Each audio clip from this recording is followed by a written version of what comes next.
আজকে দুইটা খারাপ অভ্যাস নিয়ে কথা বলবো, যেগুলো আমাদের জীবনকে পিছিয়ে দেয়। অভ্যাস এক, সময় নষ্ট করা।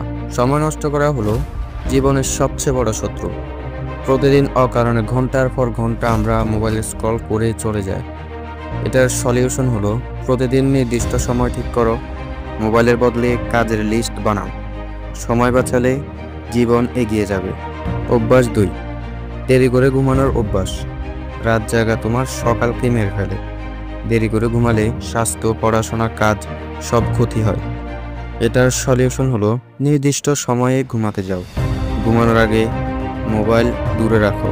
ভালো সকাল মানেই সফল দিন। এই অভ্যাসগুলো ছাড়তে পারলে জীবন অনেকটা সহজ হয়ে যাবে। পরের পর্বে আরও কিছু খারাপ অভ্যাস নিয়ে তুলে ধরার চেষ্টা করব।